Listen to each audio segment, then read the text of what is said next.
And now Mr. Fahim Sadat is joining us from Nordhausen, Germany. He's a political analyst and the former head of the International Relations Department at Kardan University in Kabul. Mr. Sadat, welcome to Global Watch on CGTN. First of all, Russia says if the Taliban wants recognition, they will first need to follow through on their pledges, such as forming an inclusive government. But the Taliban says not being recognized threatens stability. So now the question is, what comes first?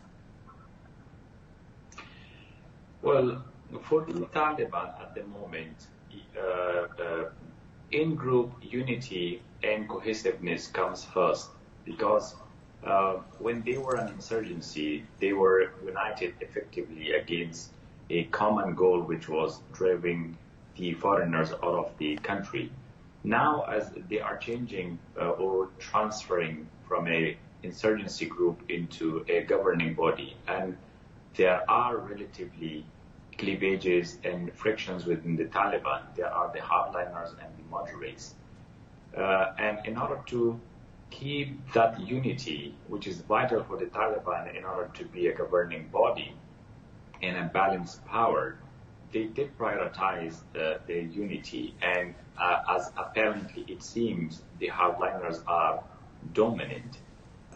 So until they consolidate power and until they make sure that they don't split, because any splinter would definitely advantage ISK, or there's a fear that if hardliners are alienated or provoked, they will join ISK, something the Taliban cannot digest at the moment.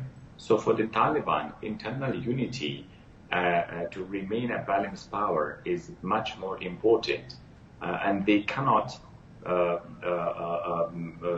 go for a wide-ranging inclusivity, giving other groups place in the government for now at least, until they completely consolidate their grip on power.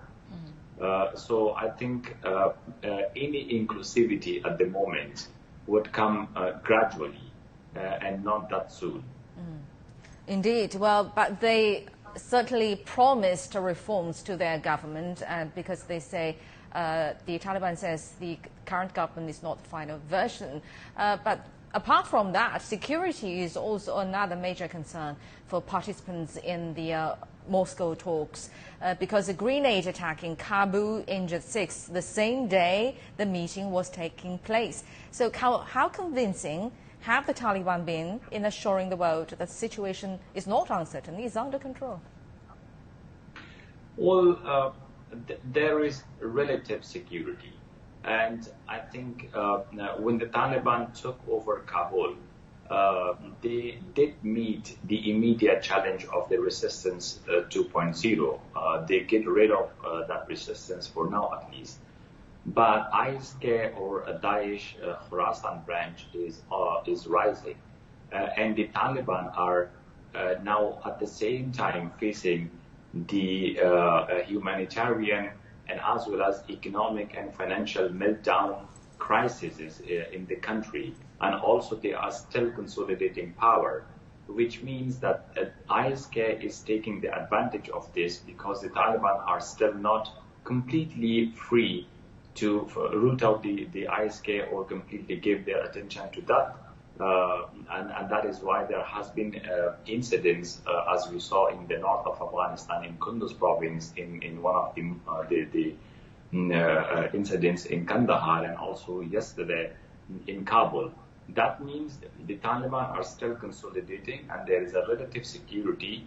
And if the Taliban are not able to deliver on the grounds anytime soon, economically, there is also a fear that the previous soldiers of the government, which were active soldiers who are trained, could be used for various reasons, including ISK, against the Taliban, because people are jobless.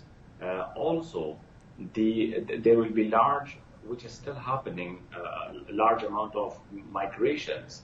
And these migrations could be dangerous because some radical groups could use this channel to infiltrate other countries, extending until Europe. So there is a risk of instability on the rise if the humanitarian and economic condition deteriorates further. Right, and participants in the talks also agreed the UN should hold a donor conference and the US should foot the bill for leading a 20-year occupation. Washington is actually still freezing Afghanistan's assets.